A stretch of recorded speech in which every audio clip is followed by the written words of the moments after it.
Before we get into the deep stuff, let's give some basics or some things I want to do inquiry from the others. Walk me through the Santa Fe Institute. What was it about the time of the math? And this was in the late 90s. So they're not going to hear me on this part, right? We're going to do it both ways? It will not be on the video, but we do have you recorded. Fine. Remember, when you're answering on these questions, I'm not in the shot, and they're never going to hear my voice. So a little bit you got to repeat in your answer, you got to repeat what my question was. Oh, a little bit. Okay. Santa Fe Institute. Why, when you're at the top of your game on Wall Street, do you decide to finance, which was at the time, or endow, or become the donor or sponsor, however you want to say it, for what was considered the most cutting edge group of mathematicians in the world? Action. So Santa Fe Institute in the late 80s, early 90s, I was interested, I was on the board of Rockefeller. So that starts, Rockefeller, it's university formed by John D. Rockefeller to sort of give back to the community. It's east side of Manhattan, except it was old. It was sort of old-fashioned. They were talking about medicine, and medicine by itself was, again, subject to the ideas of science. They were trying to use science to find cures for disease. And I said, no, we need to do something different. We need to start interdisciplinary work. How did a schmuck like you get on the board of Rockefeller? What year was that? I don't remember. I think 89 and 91. So that's one of the most prestigious research places in the world, correct? Yes. Okay, how did a guy like you get on the board of a blue blood, internationally known, hard research, Nobel Prize winners all over the place? How do they pick a guy like you, a trader from, or basically some guy from Bear Stearns? Good question. So I was asked to be on the board of Rockefeller, and I think it was, I was on the board of Rockefeller, there was a money manager who said, Rockefeller needs someone with financial expertise because the university is growing and there's lots of new things. You have to, again, we go back to the original discussion the last time. Up until the mid-'80s or sort of early mid-'70s, the most important thing was your name. If you were Rockefeller, you already were considered to be brilliant. If you were head of General Motors, it was your reputation. It was who you knew, who your family was, what was your character. And then in the mid-'70s, basically, if you remember, you probably had a calculator. It was very advanced in those days to have a Texas Instrument calculator, where it could, by putting in the numbers, it would multiply for you to do square roots. And that was the first, and everyone who had a calculator was already advanced on Wall Street. A simple almost like your accountant. The most important parts of business were really now going to calculations.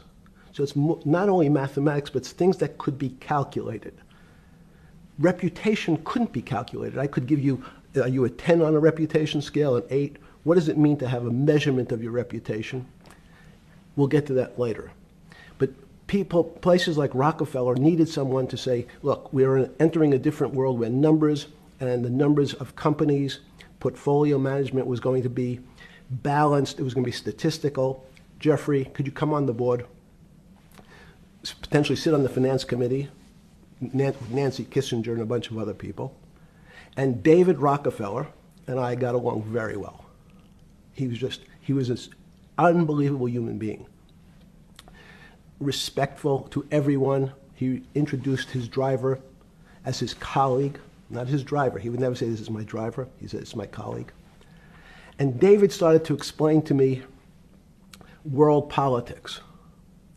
So David would say, Jeffrey, money is going to be sort of the most important things. People don't understand money. You seem to have this knack for money. I said to David, tell me about your life. What was the worst and the best part of your life? So David said, when I grew up, everyone knew I was a Rockefeller. They didn't know that my father told me he would not leave me a dime. No money. But every time we went out to eat, me and my 5 friends at school, they would leave me the bill. They would expect me to pick up the check because I was a Rockefeller. And he said, I was chairman of Chase Bank. And he said, I remember like it was yesterday, one of the headlines in Time magazine said, David, please fire yourself. So he thought that there was a world that existed that would be a combination of both politics and business and leadership. What do I mean? He formed something called the Trilateral Commission. The Trilateral Commission is some spooky stuff. People said it was the Illuminati, there's some mystery about it, people that ran the world. It was politicians, but David said most countries, the politicians get elected for 4 years or 8 years, separate from the royal families in England or in the Middle East. Someone's there for 4 years and then they're not there anymore. The most important people to have stability and consistency would be businessmen. So he formed this Trilateral Commission of businessmen and politicians from 3 major continents. So it was the North Americans, the Europeans, and the Asians. So he said to me, would you like to be on the Trilateral Commission? Now, I was 30 years old, 32 years old. I said, great. And he said, well, you have to fill out this application so they have your bio. And I looked at the list of people, and it was Bill Clinton, former president of the United States, Paul Volcker, every great leader in America, the Asians, the Japanese, and with a very long description of their history. And they asked me to fill in what I would like to have written. And I wrote Jeffrey Epstein, comma, just a good kid, which I thought was funny, nobody else did.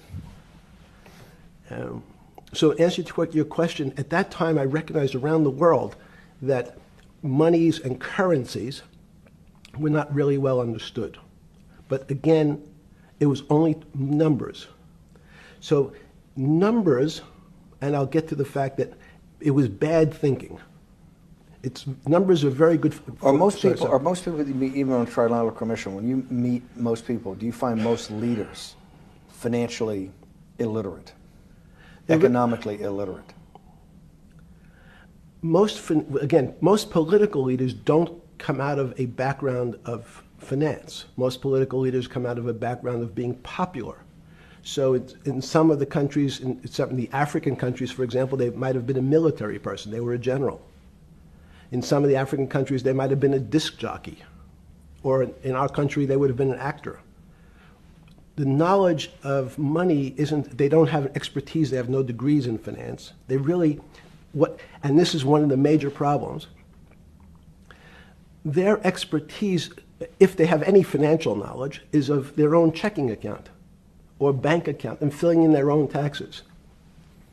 So many world leaders who don't really have a financial underpinning make fundamental errors when it comes to money on a country or institutional level. Let me give you an example. If you, Mr. Bannon, if I said your assets increased last year, you'd say, that sounds pretty good. And I'd say, what does that mean to you? You'd say, well, I have more money. I guess I'm wealthier. I'd say, yes. And if your debt increased, would you feel wealthier or poorer? You'd say, well, I don't want to have increased debt. I don't like the idea of that sound, increased debt. Now, that and world leaders understand when their assets go up, they feel better. However, institutions like banks, things that people don't really understand are financial underpinnings of banks. When I say your bank, Mr. Bannon, you have the Bannon Bank, you doubled your assets. Sounds good, but what does it really mean? It means people owe you more money. You don't have any more money. What? Yeah.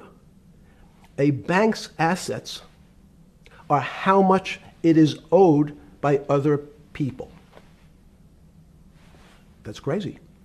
So if the bank goes from $2 billion of assets to $10 billion, it means people owe it an additional $8 billion, but their assets have gone up. So the terminology of assets and liabilities is different for banks. It's not natural. And what most people, and you ask questions about world leaders, there's many people, I think your old boss Mercer understood, there's a fundamental part of money which is called fractionalized banking. And fractionalized banking is something that finance people understand, and the people on the street, and when I say people on the street, that's where I was when I started on Wall Street, would find it impossible to believe. Impossible. Why? Bannon Bank, I give you $1, just one single dollar. In our system of banking, I would say, okay, Steve, I gave you $1. How much could you lend out to your friends? And your natural reaction would be probably something less than $1 because I want to keep something in my pocket. The way our system works is if you as a bank are holding my dollar, you can lend out an additional $8 or $9. No, it's impossible. I only have $1, Jeffrey. We have something called fractionalized reserves, which is if you have 1, you can lend out 9. That's the way our system works. And so not only do world leaders not understand banking, but the man on the street, my father who worked in the park department, it would be beyond his imagination that people could lend out more money than they actually had in their pocket. Next question. But how did this, in understanding that, when you get on something like the Trilateral Commission, you're on the board at Rockefeller, which is the most advanced research. You get brought into the Trilateral, which is the elite of the elite. How, since you're only at that time 30-something years old. 8 years from teaching at Dalton, right? You're Dalton. No, 10 years. 10 years teaching at Dalton. Yes. Walk us through. I mean, put us in the room. Walk me through exactly what it felt like. What it felt like being on the board at Rockefeller. You got these Nobel laureates, and you're sitting there making decisions, and you start to meet these people at Rockefeller. And you start to meet these people at the Trilateral Commission. What did it feel like? It's a great question. So what did it feel That's like? what I'm in the business of asking. Yeah. What did it feel like meeting some of these people like Kissinger or Rockefeller? And those are two extraordinary people. But in general, I think the question, the people on Wall Street, I tell the story, the first day, one of the first days when I was in Wall Street, someone said to me, would you like to buy ATV? And I was looking in the brochure, and I couldn't figure out what stock had a symbol of ATV. And when I finally said, well, I can't find it, and they said, what's the matter with you? Do you want to buy ATV? Which is, he was selling hot televisions, stolen televisions from the floor of the American Stock Exchange, referred to in common parlance as the televisions fell off the truck. So I knew what that phrase meant from Coney Island. But what I found was most people, be it in business, in normal life, or in the world leaders, don't really understand money. It is something they think about. They have a sense of what it is. They certainly want more of it. But they also make statements like, we want more money, but we don't want more debt, which just shows a misunderstanding of what money at its core really is. So most people don't, they want to make it, they want to save it, but to understand it intimately is not a normal characteristic. At the first Trilateral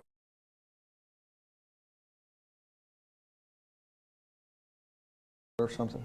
Yeah, you're good. Just give me approximate. You joined the Trilateral I Commission. think it might be And we'll be able to show we'll pull down the chart of where your name was, but just give me roughly when it was. I think it could be 90. I don't remember. Okay. Let's say early 90s. Yes. When you got on the Trilateral Commission and had do you remember where the first meeting was? It was in Tokyo. In Tokyo. And at what hotel? I would like to say the Hilton, but it's probably not. And it's a 3-day, 4-day? Give me some 3-day event, and walk me through the whole thing. Speeches. It starts with a dinner. Just walk me through it. It was boring. You couldn't possibly think it was boring. It's It bullshit. was boring. You had to be stars in your eyes. No. Did you fly over privately? Yes, but it wasn't my plane. So it didn't count? No. You fly over. Yes. And it was who were the first? Like when you first met those leaders, you had to be wowed. No. You're 10 years out of Coney Island. No, I'm not wowed by people of position. I'm wowed by people of great ideas. And I don't care if it's the bus driver. I don't care if it's the student I had who has teeth coming out in Well, every these direction. guys have to have great ideas. They're the leaders of the three great continents of the world: North America, Europe, and Japan. No, many of these world leaders become world leaders because they're popular and they were able to get votes or they were able to convince people to vote for them. I learned later. Many of them were just good at what they did in terms of politics. Remember, world leaders are politicians in general. They're not scientists, they're not intellectuals, they're not great thinkers, they're great politicians. At the first Trilateral Commission meeting that you remember in Tokyo, sometime in the early 90s, do you remember what were the big issues of the day that they were talking about, and what did you think about it? Yeah, in fact, it was funny because they were talking about inflation, and they were worried that what would happen, how do you control inflation?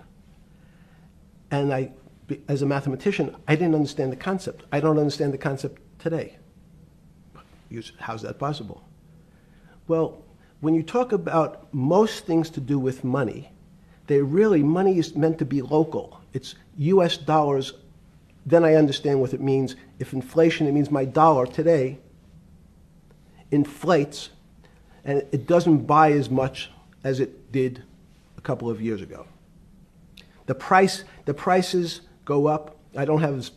It seems that everything is great, but in fact my dollar is shrinking in value. If you, and you're the financial genius here. I'm just a lowly M&A guy. Sure. If you let me finish the thought. Go ahead. So if you're in America, you can feel inflation. Your salary's gone up, but you can't buy the same car. In fact, it starts to feel weird because the value. That's why I wanted to ask the question then. This is my point. Sure. The people who live and breathe this, the central banks, have been haunted by the specter of inflation since the late 70s. Yes. First off, tell our audience, how did that happen? The two great financial events in the 20th century, I'm not going to get to the 21st, were the great inflation in Europe after World War I, the Great Depression, the hyperinflation in Germany that led to the rise of Hitler, and then this inflation in the mid-70s. Before you go to explain inflation, why is the specter of inflation always the central thing in central bankers' minds? Because it goes back to the first concept I said, the weird concept of fractionalized reserves. The system is not well understood. And most systems, in fact, are not well understood. We don't know how our digestive system. Stop. This is I impossible. understand. This is impossible.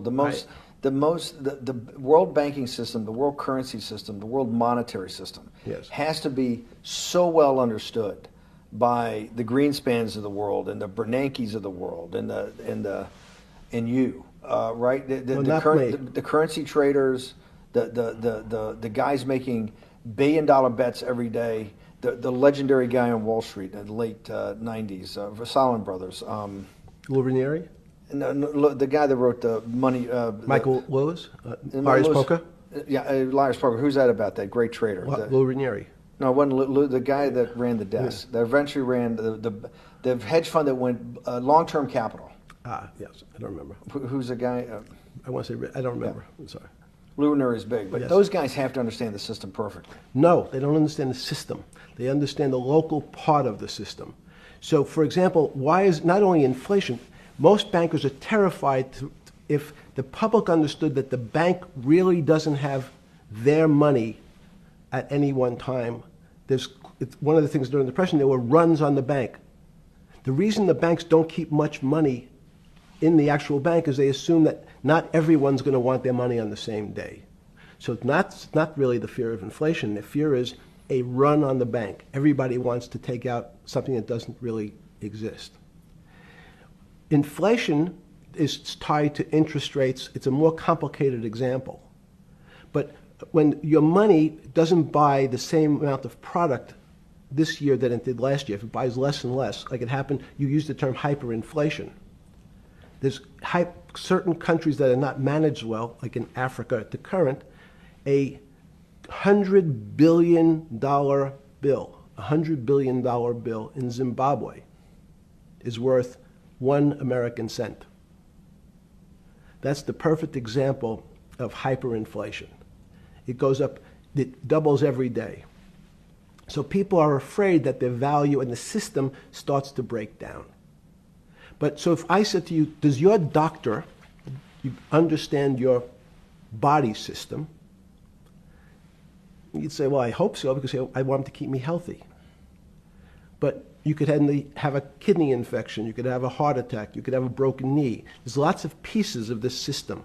And in fact, when you ask the question, very few doctors understand your entire body. There's a specialist for your knee, there's a specialist for your polynoidal cyst, there's a specialist for your head, and now we have specialists in different areas.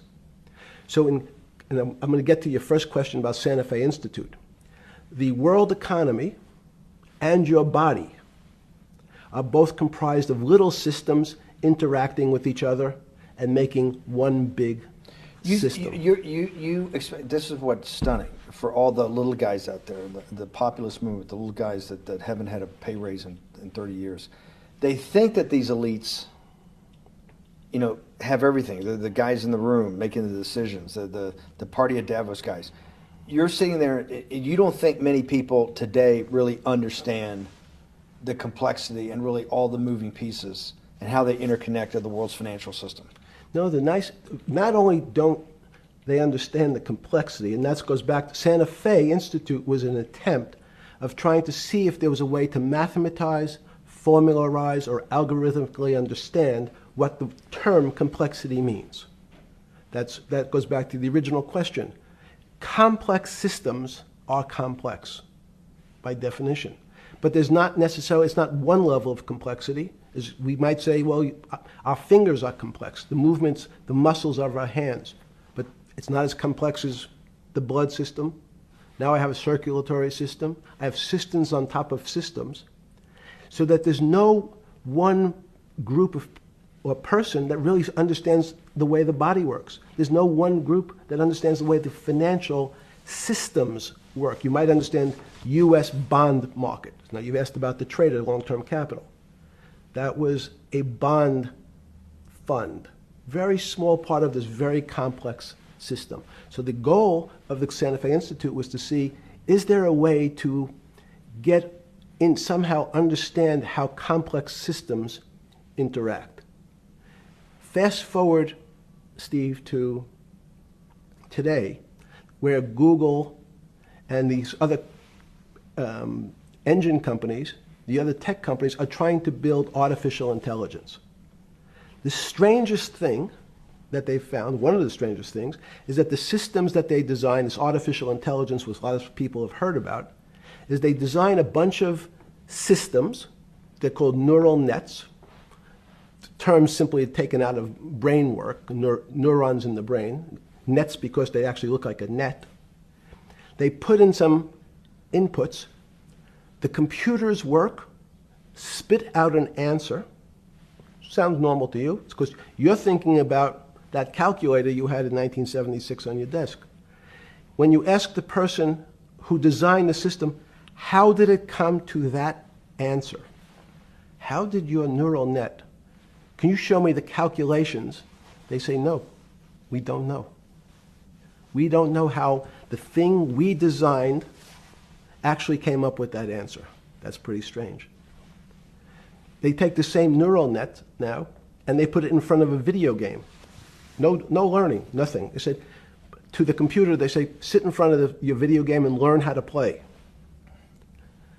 It seems the computer learns better than any human in history, faster than any human in history, beats any human in history, but when you ask the designer how did it do it, no one knows. It just did it. So that's the first little touch of things that we already have gotten to a place where we don't understand it, and we built it. On Sunday afternoon, September 14th, 2008, where were you?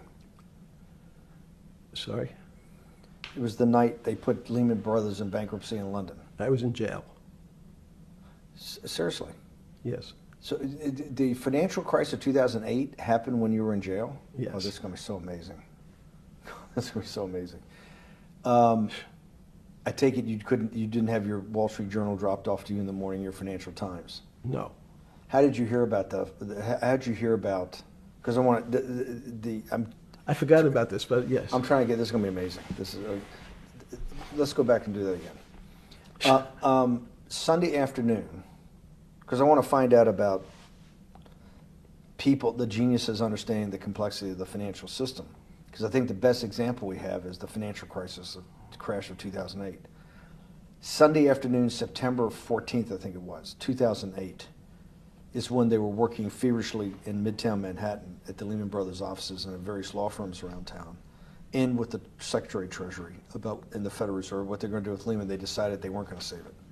And so they prepared to put it into bankruptcy at the open of the market in London the next day. How did you hear about what was going to happen to Lehman Brothers, and what did you immediately think when you heard that it was going to be put into bankruptcy? I'm glad you asked that question.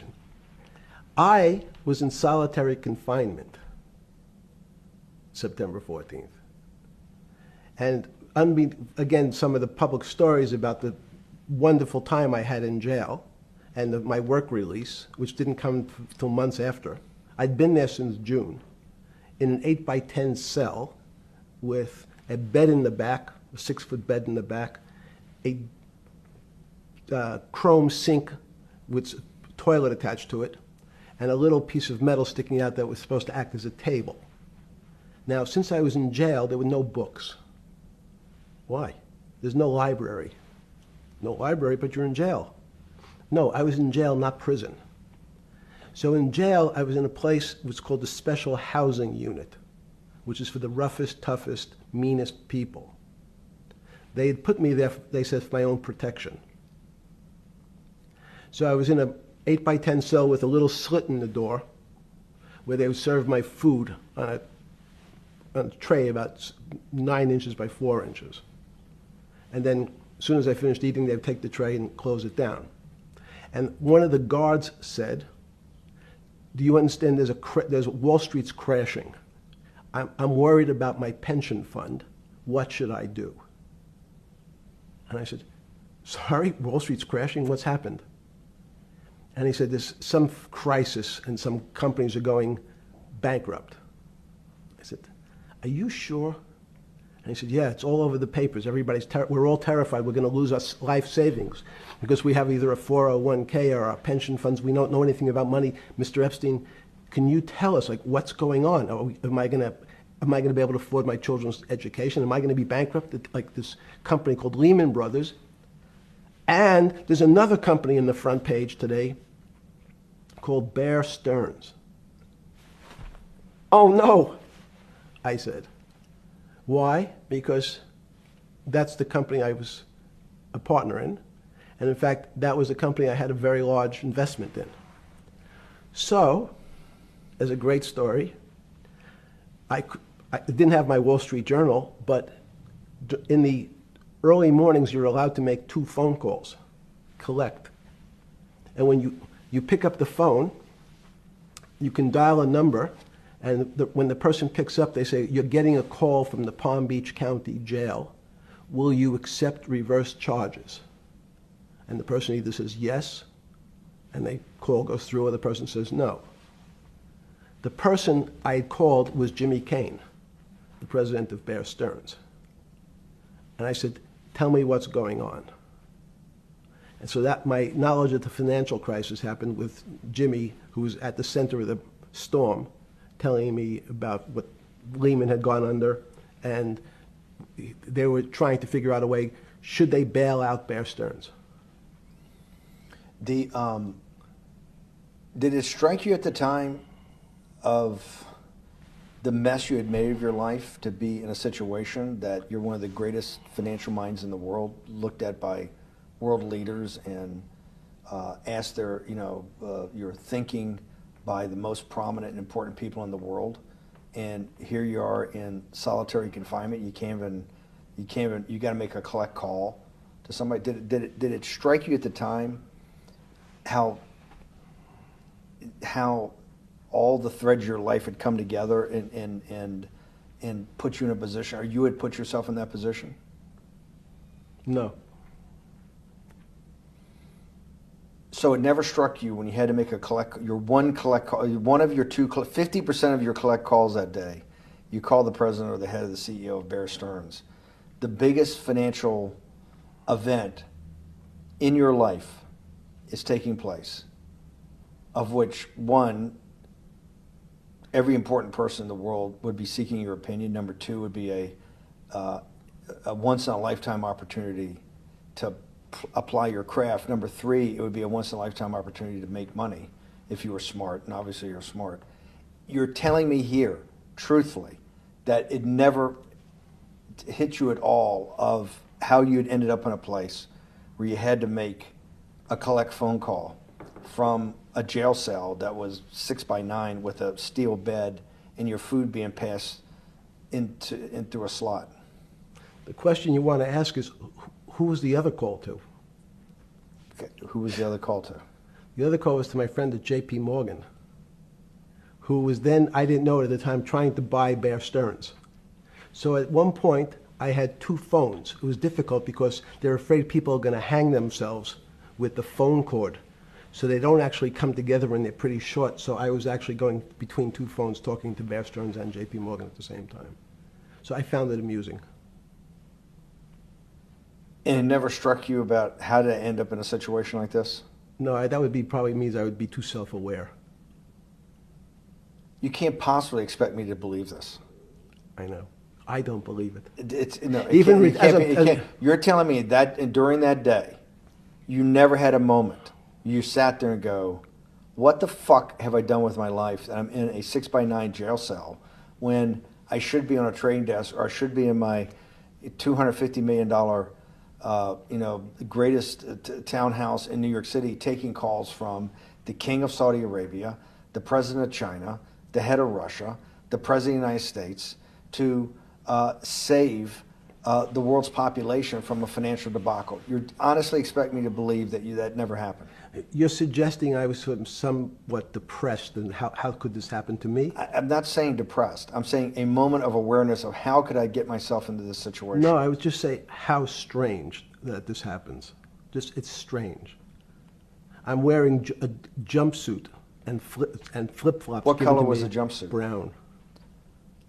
Brown. Brown jumpsuit. Yes. I notice I don't see you in a lot of brown. No. Brown jumpsuit and flip-flops. Flip-flops, yes. With no access to books, no access to newspapers, no access to anything. You had lived on information. Except my Almond Joy bars. I had extra Almond Joy bars. Did you eat Almond Joy bars and things like that because you were afraid of what the cooks did to your food? Yes. Is that because of that you were in for the crimes that you were in for? No, it was just in fact, I was. Is it because you're wealthy? Yes. How did you know that? Well, people would constantly come if I was passing by or have to go for my medical. People would either ask to borrow money or make some other types of comments about. In the beginning, what were the comments? At the beginning, what were the comments? It serves you fucking rich guys right that you're here next to me. There was nothing about your crimes. No. So all this rumor you hear all the time about people in prison that commit the type of crimes you commit, you're saying in your personal thing is not true. No. It was all because you were rich. Yes. And it was all because they wanted to borrow money. Or get advice. Yes. Wait, they get advice to go long. Yes. You're telling me is this time to buy? You're telling me in solitary confinement they're interested in going long. Yeah. They want to know what does that say stocks. about human nature? Well, what I think the people find, one of the reasons they wanted to keep me in solitary confinement was they're afraid that everybody would want to know which stocks to buy. But what happened was, after this crisis, now it's on the front page of every newspaper. I don't want to lose this day. Sorry. When you first heard that,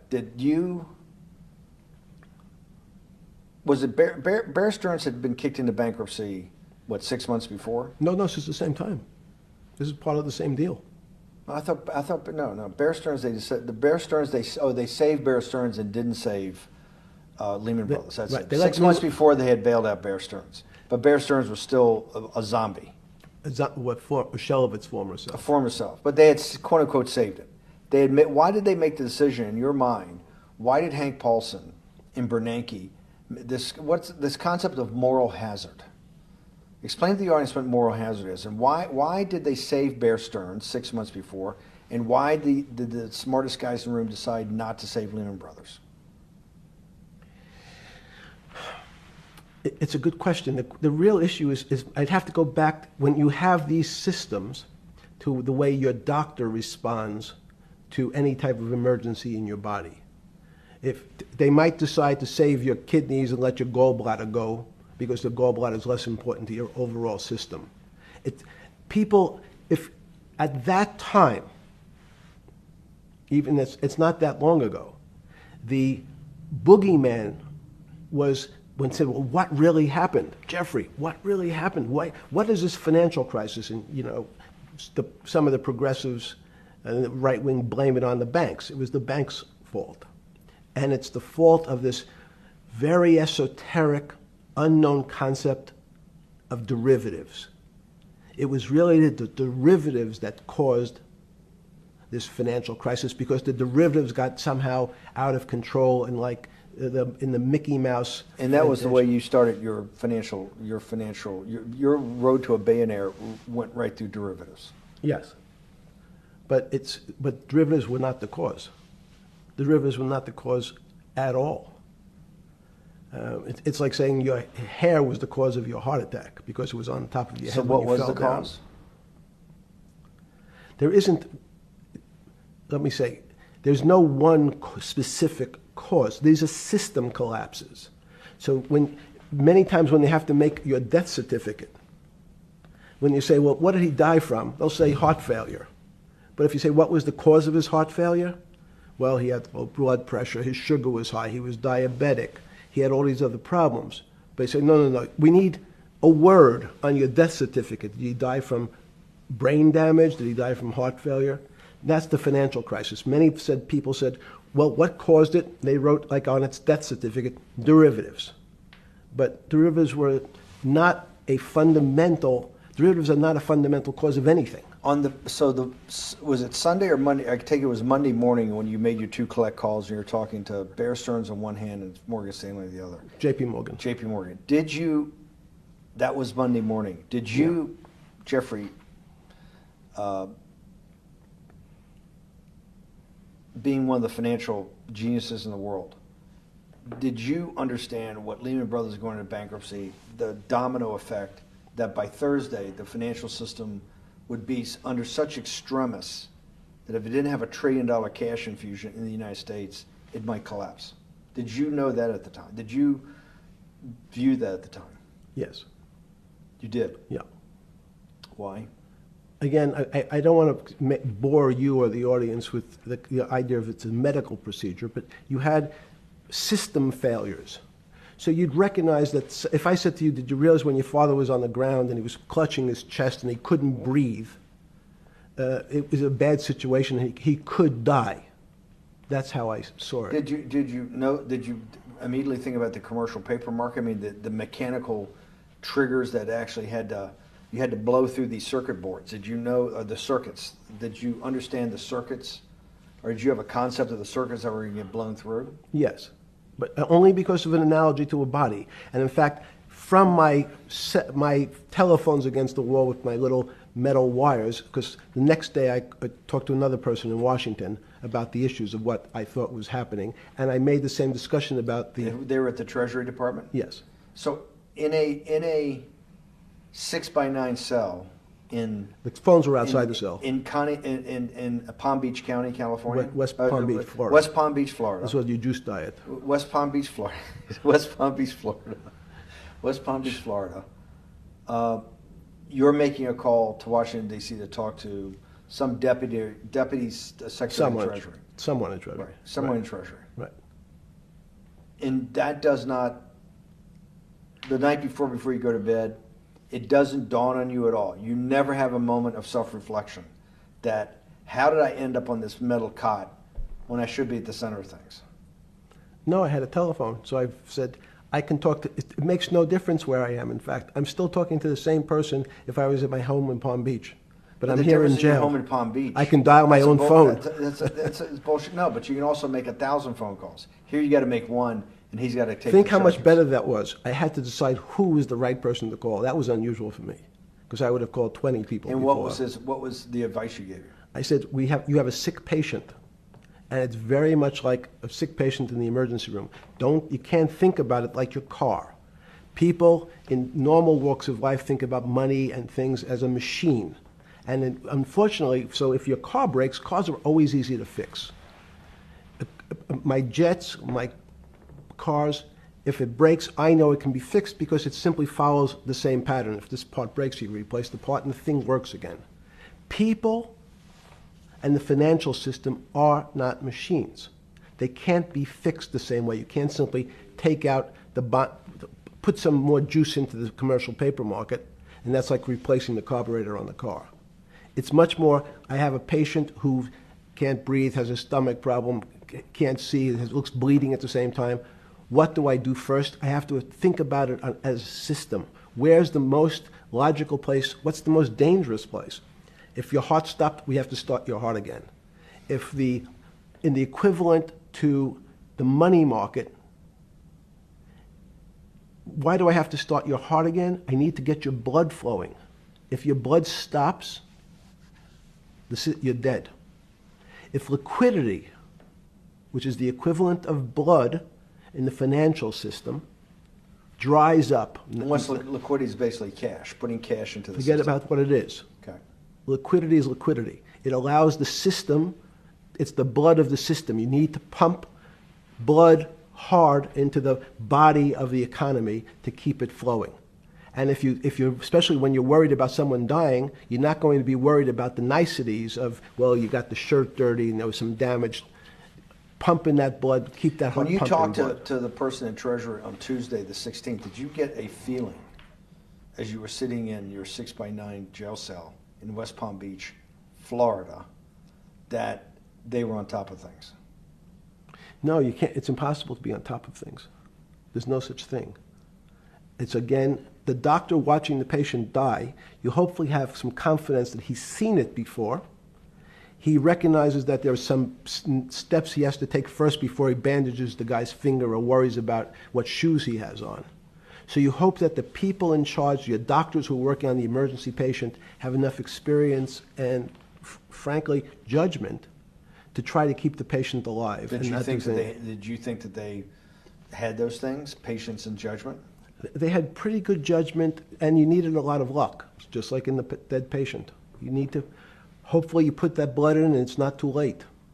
And you make some mistakes, but you have to know you're going to have to give it a shock. In the run-up to the September crash of 2008, Yeah. I guess you weren't occupied with finance. That whole summer, how long had you been in jail? Went to jail June 30th. So the entire summer. Yes. Before you went into jail, you were still very active in the financial markets. Yes. When you say active, you trade currencies every day, you trade stocks every day. When people, I don't do any. someone like you, or you give advice to people to trade stocks or trade currencies. I don't trade every day. I think that's, like Woody Allen said, you can't beat the bank. So I try to pick my spots. George Soros picked his spot when the pound collapsed. This would have been a great money-making opportunity that passed me by when I was in jail, but that's not how I think.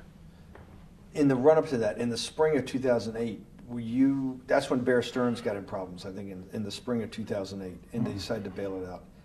Did the Bear Stearns guys talk to you for advice at that time, when the big crisis in Bear Stearns? No, but see, again, unbeknownst to most people, and it's easy to blame people for the financial crisis, like you'd blame someone for giving your father the drink before he had his heart attack. But what really happened, the real enemy of the finance system was Bill Clinton. And if you ask me what and who caused the financial crisis, I would tell you it was Bill Clinton.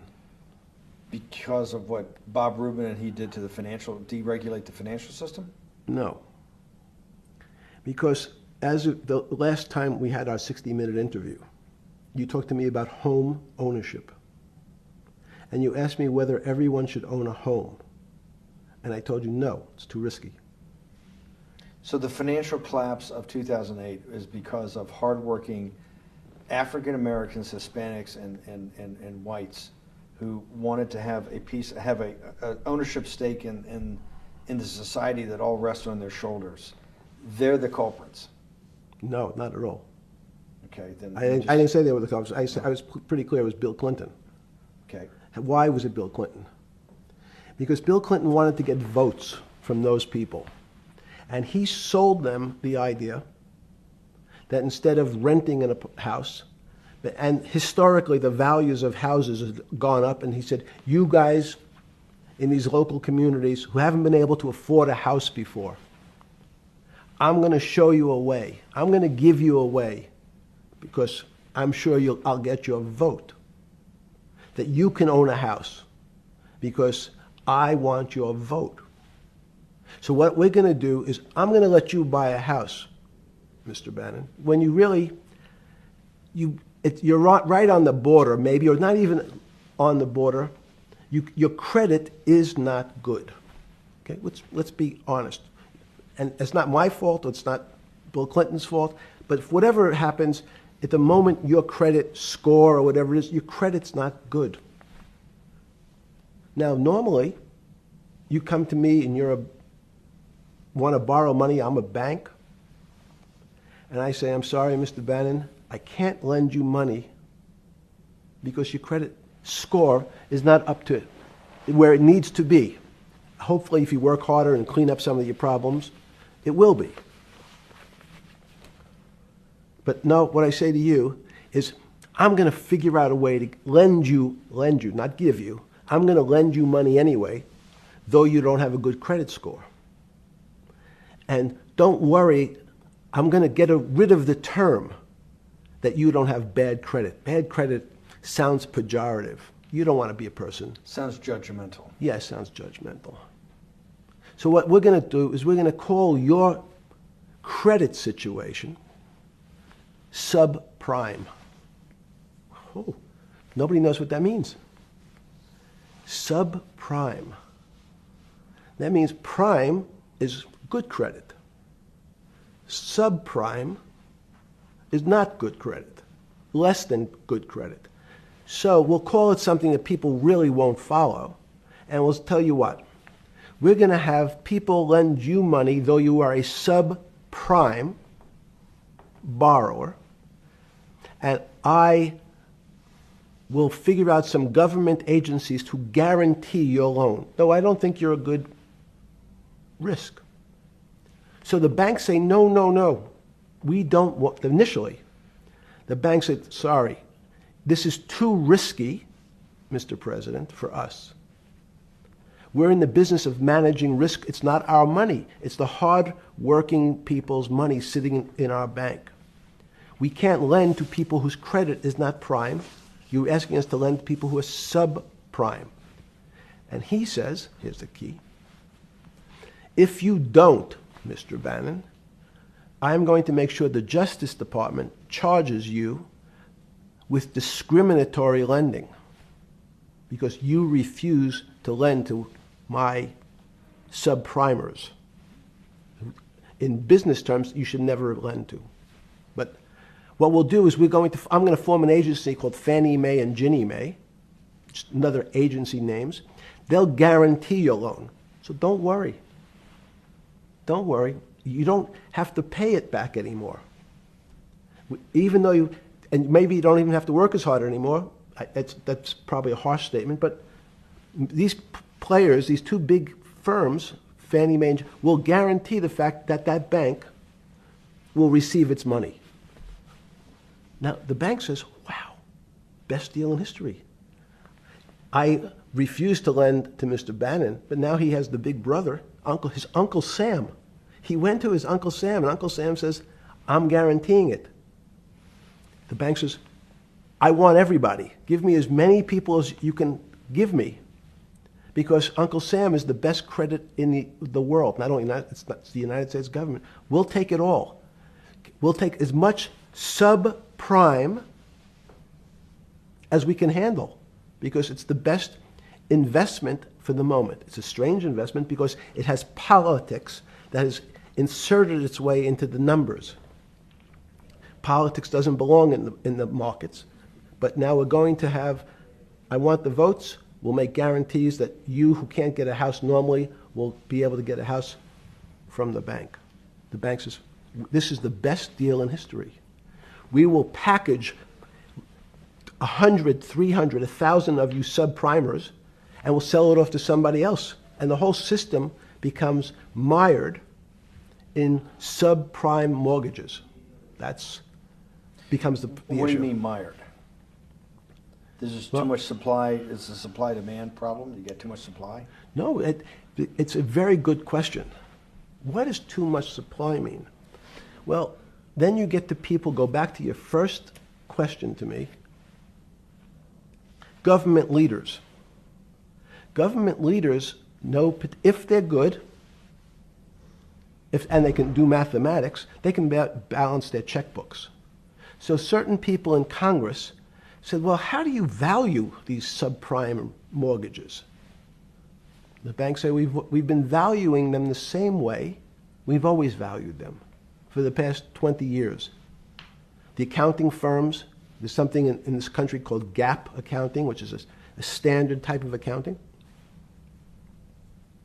And we account for them the same way we've always accounted for them. If we paid $1,000 for your mortgage last night, when we put it on our books today, we're going to say its value is $1,000. It makes sense. I paid for it what's its value?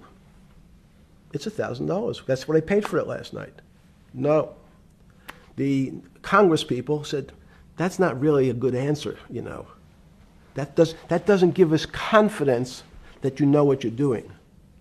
Because what happens if you have to sell it tomorrow morning? Something's happened and you have to sell it. Remember, there's kinds of stress tests. Would you be able to value it at what you paid for it the day before? And Wall Street says, that's not the way you can think about this. This is crazy. We always value things at the cost from the day before.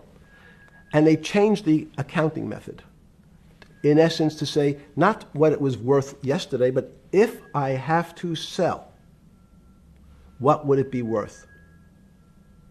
That's impossible. So what happens is every bank now has to value something they bought yesterday at lower than they paid. Never before in 20 years did they have to do this. So something they bought at 1,000, on their books was 1,000, is now 990. That starts to, you asked the question about what did I start to think about. Something's 1,000 and 990, this person now has to value it at 980. When did you first start to get nervous, understanding Bill Clinton in all this? Did you change glasses? Yes. Okay. I changed shirt. I saw that black. Are you okay with the? Yeah, great. I think we're going to have all kinds of changes. I'm experimenting. Yeah. Okay. When did you get a feeling? Did you ever anticipate, before it happened, something like 2008 could happen? No. How could that be? Because it's the word, I can beat it to death, is that it's very much like would I anticipate I'll have a heart attack tomorrow? Unlikely. Was 2008 a heart attack or a stroke? Debilitating. It's a better, it was both. But why was it both? Because in fact, as I said, the blood was getting dried up in the system, and the head, which is sort of the central bank, wasn't working. So to some extent, it was a combination. It was a crisis. Did you see that building up over time? It's always been lurking in the background. I mean, if you have an older parent, would you say it's possible? Did you anticipate him having the heart attack today? No, you hope things are going to go better and maybe they'll fix it up. The system was getting too complex, and it wasn't based on derivatives, because what people keep forgetting, and as I was just explaining, Wall Street, and in many professions, including Wall Street makes it sound complicated. They don't want the little guy to understand what they do because they make so much money and they don't do very much. So they couch it in words like derivative and stock options and commodity futures and different types of contracts. It's all fairly, everyone is capable of understanding it. It is not complicated. But Wall Street, because they make so much money from doing fairly simple things, needs to make it more complicated than it really is. We had a very big recession in the early 90s based upon real estate and Japan basically imploding. Let's again, Okay. you had a recession in the 90s. I don't know what it's based upon. It's always interesting to look back and say, separate from there's certain triggers, like there, in the 70s there was a... What do you think it was based upon, the 90s downturn? It's clearly there was a huge downturn. No, I know there was a downturn. That's what I know for sure. I don't. That's a fact. That's all. Everything else is sort of speculation about why did he have that? I understand that, but Sorry. there's some speculation that has 0% probability of being true, and there's others that have 90%. In the range, when you look at the range of alternatives of what could have caused it in 90, and what I'm trying to do is get you all the way up to 2008. Look, Sure. you're the smartest guy in the room, right? You know that. Do you think there's anybody in the world today? Oops, this is going to be a bad question. No, but do you think anybody in the world today, the Alan Greenspans, the Bernankes, is there any central banker you know, any partner of any Wall Street firm, any guy running a trading desk, and I would take it that would be, or anybody at a Larry Fink at BlackRock, Steve Schwartzman at Blackstone, the top 100 financial guys, and let's throw in a couple of Nobel economists, and let's throw in the best professors at Wharton, at Harvard, at Stanford. Do you think that there's anybody that understands money or understands the world's financial system as good as you? There must be. But it doesn't come to the top of the head. No. Okay, fine. Now It's that not now that I've gotten that, let's go back to 1990. In that arc from the fall of the Berlin Wall to 2008. Good. We started with the implosion in Tokyo of the Japanese economy, Japanese financial markets. We had the huge run-up in internet stocks, right? We had the implosion of that in 2000. The bankruptcy of Drexel Burnham in 90. Mm-hmm. Implosion of Japan, huge run-up in equity markets for the internet, implosion of the internet in 2000, 10 years later roughly. Mm-hmm. And then this run-up through the Iraq War and all that, the run-up to 2008. Every 10 years, it seems like, we're in some sort of 10 years before the 1990s was the 70s. You sound like an astrologer. Okay. And not a finance person. You're supposed to be a mathematician. It just seems to me a pattern of every 10 years. That's misleading. That's exactly right. Okay. Because people like to see patterns. People like to see patterns where there are none. So a pattern of a financial crisis every 10 years is just in my mind. Yes. Long-term capital that had to be bailed out back in the late 90s when everybody panicked. And that wasn't that bailout today would look small, and it was $5 billion or was $30 billion. Businesses fail all the time. But long-term capital, the Federal Reserve stepped in. But I'm saying people go bad. Things go bad all the time. Yes, you're correct. The audience is watching this, the little guys, they go bankrupt all the time and nobody gives a shit. You know why? They're a little guy. But when long-term capital management goes bankrupt, or Bear Stearns goes bankrupt, or Lehman Brothers goes bankrupt, people care because it's an unfair characterization. Why do you say that? Because again, it's the complexity of the situation. If you think about you have a complex system. You have your body. Now, in fact, the little guy is my finger. This is. And Bear Stearns is your heart. That's correct. The banking system is my heart. The system, I can't risk my because remember, it's not only my. You haven't been able to name. Hang on. You haven't. Hang on. No, hang.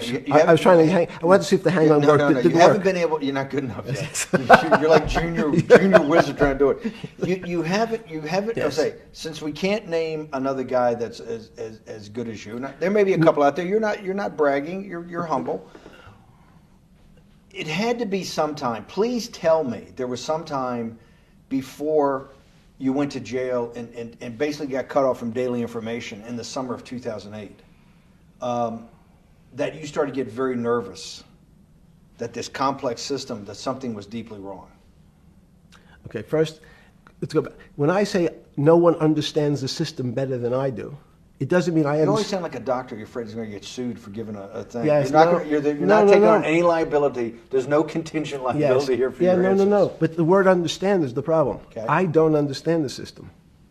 So I don't understand the financial Will you system. please stop? You cannot sit here and Yeah, tell me no. what we just went through. I'll go through again. The hedge fund managers, the money managers, the central bankers, the commercial bankers, the heads of the investment banks, the heads of all the trading desks, the top economists, and I'll throw in the business school lecturers at Stanford. Of all the top 200, 250, you can't name at the top of your head the guys are at least at your level. You have to understand it somewhat. No. Sorry. We all don't understand it. No one understands it. It's a miracle. It's that's part of the problem. It's impossible to understand. That word understand simply means if this happens here, that will happen there. It's predictable. Understanding means it's predictable. It's not predictable. That's the problem. In complex systems, that was the fascination. Is there a way to tease out some level of predictability? So even No. In fact, you would ask the question. It's a great question, which was it a stroke or a heart attack? Now, most people don't know that before they were going to have a stroke, they had a stroke. They just have a stroke. Do they understand why? In hindsight, you go back and you can make lots of explanations. It might sound good, and if you're talking to the working man, you're using language that he'll never understand. It's complex, so he, just like going to his doctor, he says he has a gastrointestinal problem, or he has diverticulitis, as opposed to saying, you had a stomach ache, you ate bad food. People don't like to say it in normal, everyman terms. The system had a stroke, and we don't know why. But you just, okay. Hardworking people, and there's a great social benefit, would you not agree, with having people having ownership in the system? When you say ownership in the system, it doesn't mean... Let's start over. Cause Okay. So flip Sorry. over your phone too, because Yes. I don't want anyone to see Yeah. on your phone. So maybe flip it down or something. Yeah. Yeah, who knows what the fuck comes up with that phone? That's correct.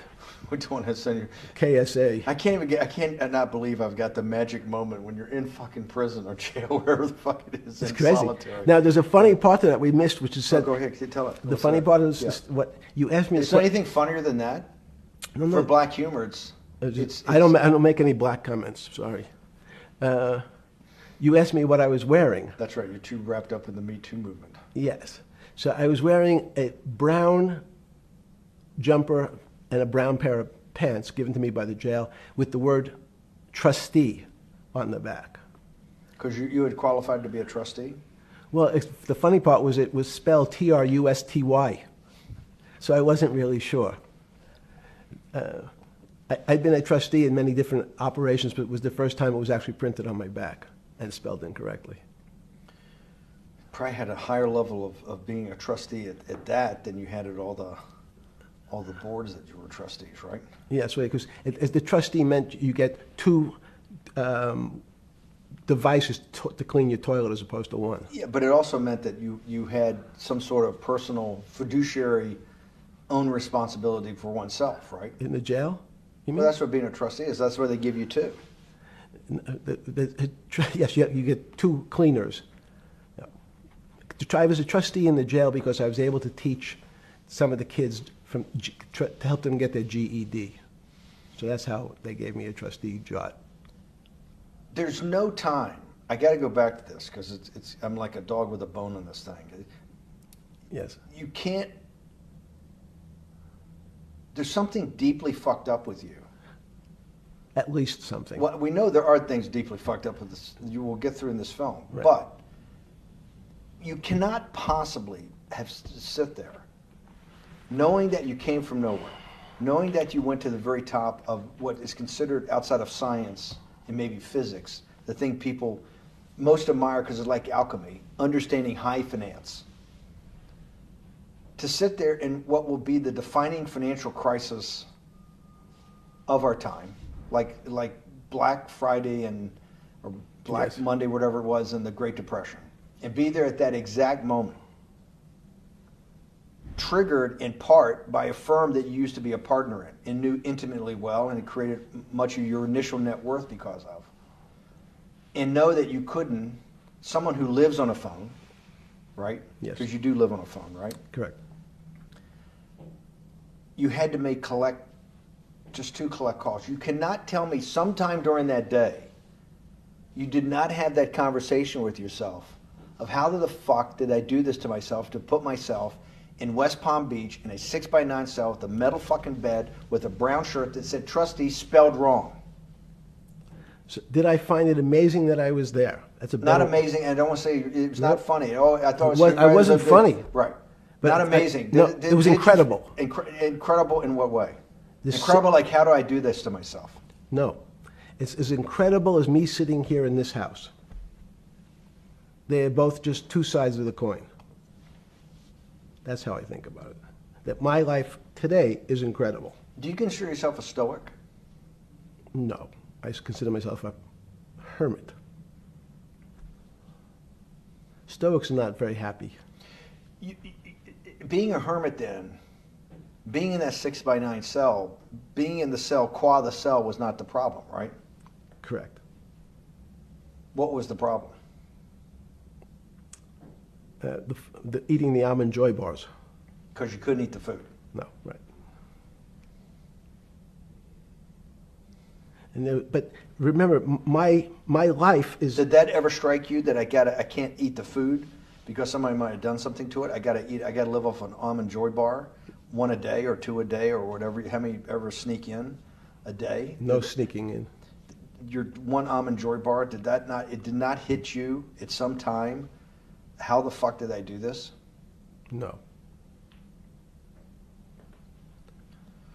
Let's go back to the spring of 2008. Were you so wrapped up in your personal issues at the time you were not spending enough time on the financial markets, or were you deeply involved in the financial markets like you normally were? In No, the spring of 08?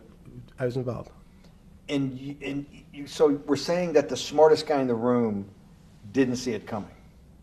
No, of course The not. bankruptcy of Bear Stearns, you just thought was a Bear Stearns problem. You didn't see it as systemic. I know you keep harping on it, but it's not. Because you're a mathematician and understands systems. I- It seems that anybody that understands that they had a systemic problem, you would at least be the first on the early search radar. If you're not going to see it, then I'm really afraid, because that means that I always assume there's at least a set of guys out there that have some sort of sense that something's not right. Imagine the guy who has a stroke or had the heart attack. When you ask him, did you feel funny the day before? He's going to tell you, yeah, I didn't feel right. Something was off. I didn't feel right. I had my stomach was right. I felt a little dizzy. I felt a little weak. But if you asked him that day before, do you think you're going to have a heart attack tomorrow? He'd say, no, I just feel a little weak. I'm a little dizzy. My stomach hurts. So these systems, and that's the issue of complexity. What complexity says is that, in fact, everything seems to go along, and people have seen it. One of the great examples of complex systems is sand dunes. In fact, the sand keeps building up. People have seen some, and all of a sudden, one more sand drop, and all the sand starts running down the hills. That's the way I see the financial markets. When you funded Santa Fe in the early 90s or late 80s? I believe it was early 90s. I can get back to you. But early 90s, Santa Fe was funded for the study of complexity theory. It was math. So let's back up. So why did I buy a ranch in New Mexico in 1993? So that gives you some sense. So I would have funded it in 1990. Los Alamos, which was the high energy lab up in New Mexico, was losing all its scientists. In They were Los closing- Alamos, it was where Oppenheimer and where a lot of the nuclear weapons program, the bomb. That's when the original bomb. Manhattan Project. Manhattan Project Yes. was Yes, sir. as Los Alamos, and you bought your property out in New Mexico to be near that? Yes, because the scientists were going to they cut the funding for high energy physics. But the people who worked in Los Alamos would still be in the Santa Fe area. They cut that because this was the Cold War dividend, right? I don't remember exactly why. It was because, again, people thought that physics and high-energy physics really wasn't that important. Because that was about nuclear weapons. No, it was because they decided, which may be not right. This was the same time that Murray Gell-Mann came up with the term quark, Q-U-A-R-K. He picked it out of an old poem, the word quark. But it was mysterious. So they were starting to understand in the 90s that our world of the physics world, there was things that were just unexplainable. They called it strange things. You gave it a name. You gave it some characteristics. You called it had charm, was one of the terms. It had a charm. It had a flavor. It had a color. But nobody really, no one, Mr. Bannon, understood what it was. Just like the financial system. And you wanted to investigate that. I wanted to see if we could build tools so others smarter than me could help investigate it. And that was the beginning of your concept of the Santa Fe Institute. Yes. And Santa Fe Institute was founded to do study in this type of... Can these areas of strange things be described by some form of mathematics? So that's what I'm trying to get at. The foundational thought, the organizing principle of Santa Fe, yes, in the high physics lab at Los Alamos, right, which had been the headquarters of Manhattan, and the Trinity Project, right, the bomb. Yes. So you're talking about the elite, the high priest of physics. Of physics. Yes, sir. Which high priest of physics, some subset of that is also mathematics. Yes, they're both similar. Project out. One of the tools you want to do is to make sure that in this complex system, the finance system, I'm doing a lot of this for philanthropy and a lot for the good of mankind, but also to be able to understand this complex system, the most complex outside of maybe our body, of the financial world. Yes.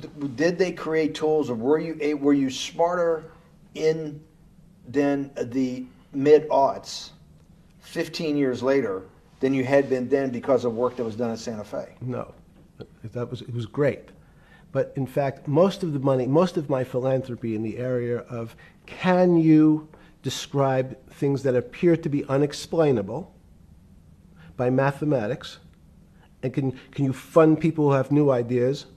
And unfortunately, when someone thinks they've been able to, there was a man, Stuart Kaufman, when they think okay, I figured out how to be able to predict the unpredictable, what appears to other people to be unpredictable. But my system, in those days it was called genetic algorithms, can predict what things will happen, and they all want to make money.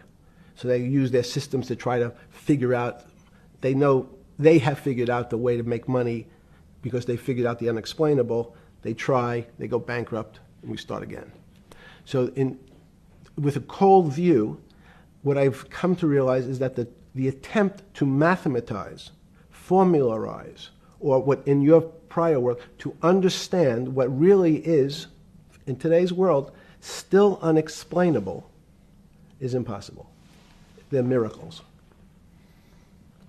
Your first head of Santa Fe was Christopher Langdon, I think. Langdon from Australia. But Murray Gell-Mann was Murray Gell-Mann was the funder. He was the rock. Yes, he was the rock. He was a Nobel Prize winner? Yes. Yes, and a wonderful guy. He came out and helped us with the Biosphere 2 project.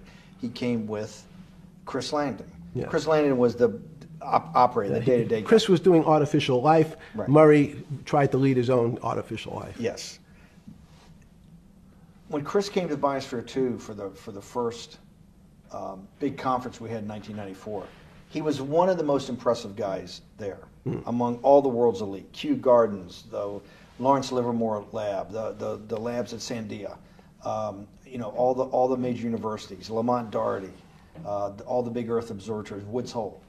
What set Langdon apart, I thought, and the reason I invited Santa Fe to be part of it, was Langdon actually made a presentation that everything, and he was making this to scientists, a lot of marine biologists, a lot of people that are just beginning, Wally Broker and people who were just beginning the study of climate change, at that time called global warming, that he made this compelling presentation that everything's really mathematics.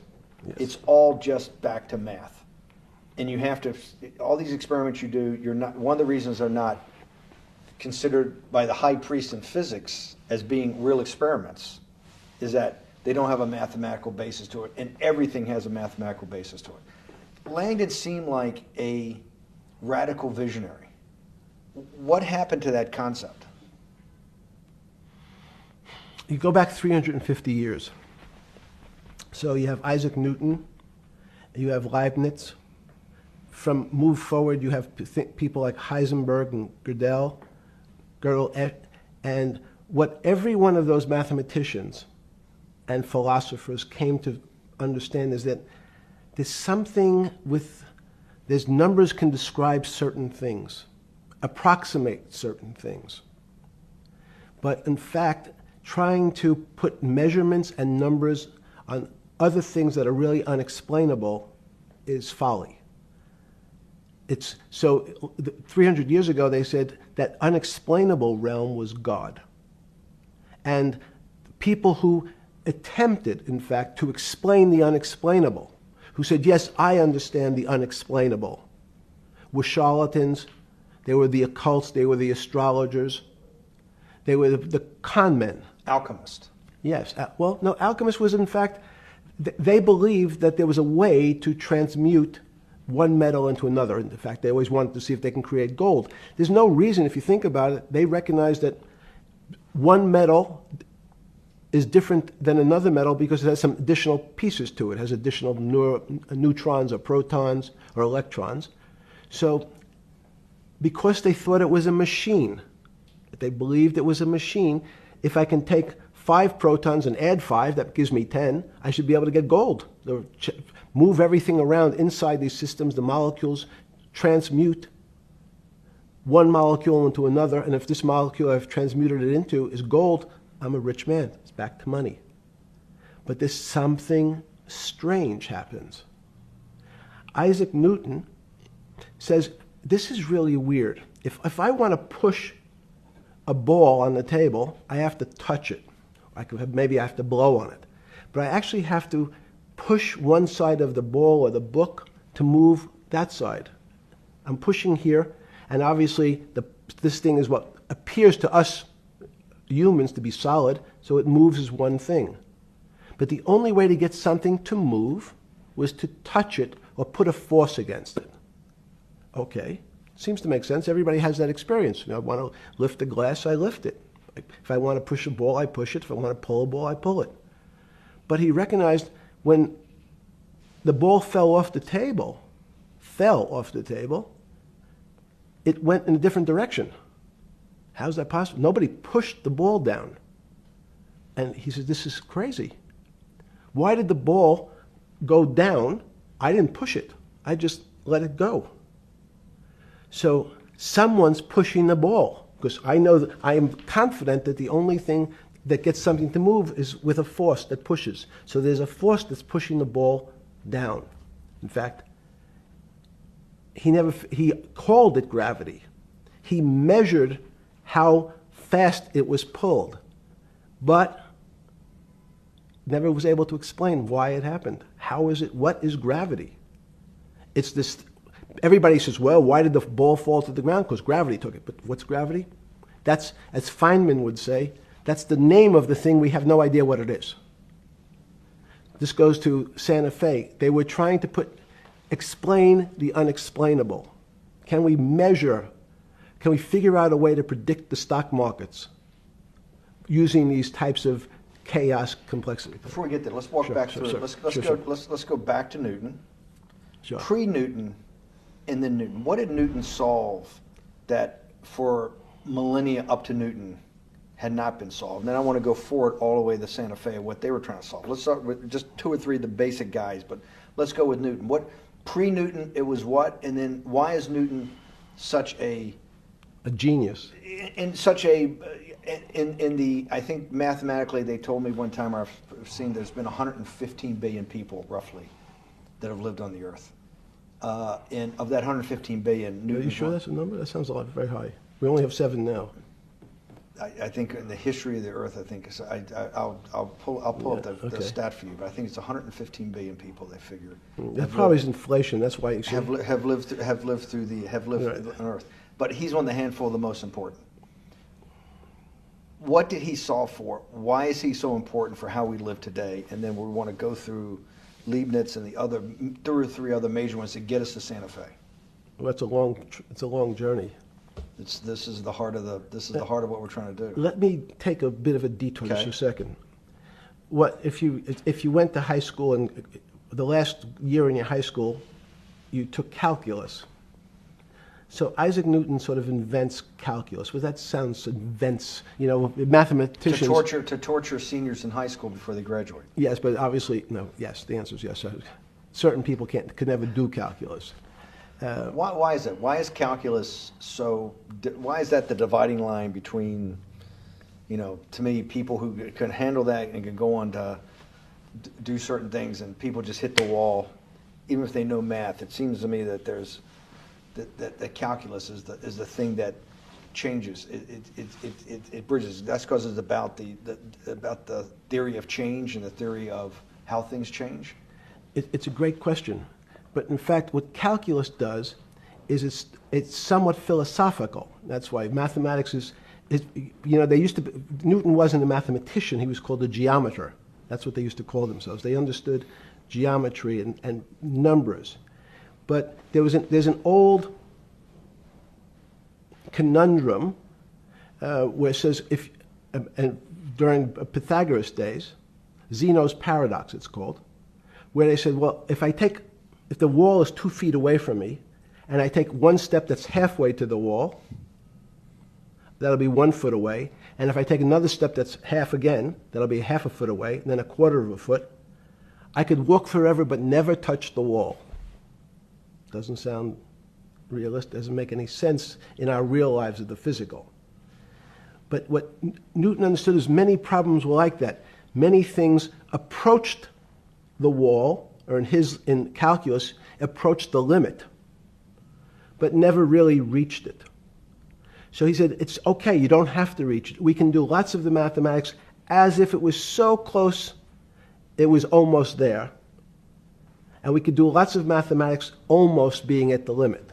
And this is really important, Steve, for today. Because most of the science up until today was things that are starting to approach the limit. You were taught in high school that if you had 1 divided by 0, if you remember your high school algebra, you were told, what's the answer to that? Is there an answer to 1 divided by 0?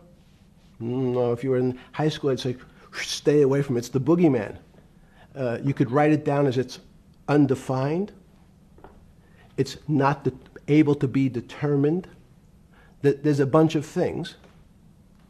But in fact, 1 divided by 0 is a strange things happen. It's a world of the strange. And what I'll explain to you after is that when you get 1 divided by 0, you get into a world we don't know what happens. The answer is it's not explainable. We can call it things like undetermined. We can have a convention to say it's X, Y, or Z. But in real life, we don't know what happens when you are actually at the limit. So Newton thought the same concept is that the limits were God. You got close to God, but you could never be God. He had this sort of religious interpretation. Okay, I want to go back to Newton. Why is Newton such a big dividing line in mankind's history? What is it about Newton? What is it about what he tried to solve? What did they not know beforehand? And because we live to a degree in a Newtonian universe, although I realized later subparticle atomic physics, but at least for a while it was Newtonian. So what's the dividing line? Why is he so important? Why is he an inflection point in mankind's movement from the swamp to the stars? It's a great question. Stars was by Kepler. What Newton starts to allow us to do is to make accurate predictions. Remember that we've talked about that with money, about the things in our physical world, how cars, he didn't have cars then, how horse carriages moved, how bowling balls moved, how pool cues and pool table balls. Had people tried to solve that before Newton? Many tried it? Heraclitus or Plotinus, Pythagoras had these greats that we hear about. Had they tried to solve the same problem? Not the same problem. They tried to again, what Pythagoras does, he starts to figure out this relationships in triangles. For example, everyone knows the a squared plus b squared is equal to c squared. That Pythagorean theorem, which is basically says these shapes in a triangle, each side of the triangle has a fixed relationship with the other two sides. That's strange. He knew, again, but it was all numbers. This was a system of things in the physical world, and Pythagoras says we can start putting numbers on things that help you predict how they will behave. You can add two triangles and make a square, some different shapes. They were looking at geometric forms. Newton says, well, I want to know how planets move. I want to know how things around me move. Can we find formulas? Can I find formulas that explain what I see in the physical world, how physical things interact and how they describe one another? Again, the fact that two things, two solid masses, for some very strange, unknown reason, unknown today, attract one another, no matter what they are. People have seen the experiment. You hang something, two little metal balls from a string, and they move towards each other. In fact, they move towards each other was very specific. So when you drop the ball to the floor of this room, Newton says, in fact, the room came up a bit to meet the ball. The room moved. It's imperceptible. You can't really perceive that motion, but they attracted each other with certain ratios. So he started to be able to measure things in the physical world. And that was great advances. It also, now you wanted to move very quickly.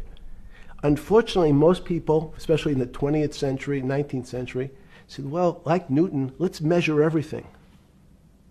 Let's measure people's behavior. Let's measure their psychology. Let's measure their health. You go to we could have my blood test. Let's measure everything. We measure Wall Street. Their voting habits. Measure, measure, measure. Can we put a number on how much I care for my wife? Can I put a number on how I feel?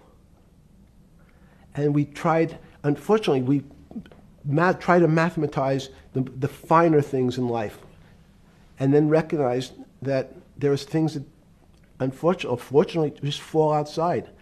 Schrodinger wrote a very famous book about what is life. He was trying to figure out a way, can he describe the difference formulaically between things that are alive and things that are dead? The answer is no. The things that are alive in my world are miracles, not magic. Magic has a bad connotation, trying to hide things. You don't believe in the spirit or the soul? That's what animates people, is your spirit or your soul. That's No. Have you ever seen someone die? When they die, their spirit leaves. Their soul leaves, no question. So There's no question to you about no that. question.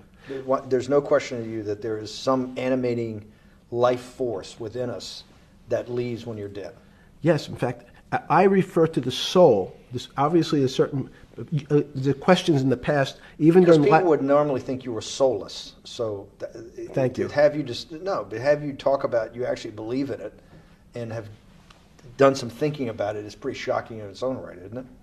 Well, again, mathematics. Leibniz thought. So Newton was at Cambridge, and he was the head of the math department, right? He's a professor, essentially. Yes. But Leibniz, was Leibniz a German professor? Yes, but what Leibniz said is the soul is so strange because God took chemicals, which is simply the material, like tables, and he somehow made this material able to have a thought. How strange is that? Not only does it have a soul, but some way it was put together that this material substance is able to think. So when you say to me, it's obvious to everyone that there's such a thing as a soul. Now, if you're part of the Charlatanville, you'll try to explain it to people. The soul I describe as the dark matter of the brain. Why is it dark matter? Because in high energy physics nowadays you hear terms of dark matter, dark energy. Again, terminology. It's a complicated term. Why is it dark matter? Because we can't see it. That's all. What do you mean you can't see it? Well, somehow we see something moving towards this area of darkness. Something, I can see this thing. This appears to me to be empty. It's just black. But I see it being drawn this way. So I say, well, I know if this were matter, that would follow that equation. If this was solid, it would explain the way this particle moves. But I can't see anything here. So I'll just call it dark matter. And I'll say, I don't know what it is, but it behaves as if there was something there. The soul is obvious to everyone that there's something different between things that are alive and things that are not alive. But we have no idea what it is. It's currently unexplainable. I believe we need an entirely different system of analysis to try to figure out. But Sorry. No, with Newton, with all his alchemical studies and things he worked on the spiritual side, Leibniz that just talked about the soul, Schroeder talked about what is life. If a modern scientist or someone that you funded at MIT or at Harvard or one of these things talked in those types of terms, they would be considered to be a wingnut today, wouldn't they? They would not be. They would not be on the path for tenure, right? Unless they were in the philosophy department. This is exactly my point. We're talking about three of the greatest mathematicians in mankind's history that have really changed mankind. Talking like this, what happened? How do we get to a situation where they could not be in the high physics? They could not be in the mathematics department or working in high energy physics. Good. It's an easy answer. Newton was a combination of mathematician or geometer then and philosopher, and as time went on, those disciplines seemed to move apart. We had philosophy. Some of the philosophers can't do math, and some of the mathematicians. And again, mathematicians often break into two categories: people that solve problems. Those are more like geometers in the old days, just problem solvers. And then there's thinkers, theoreticians. They're more like the old movement towards philosophy. But neither one of those two groups have been able to figure out why something is alive as opposed to something that's not alive. No one's been able to describe what the soul is, but we all know it exists. And I think what we need is a new... Science is a bad word. I think science only describes the things we already know about the physical world. In fact, there's an argument that the physical world that we see has been created out of our systems of mathematics.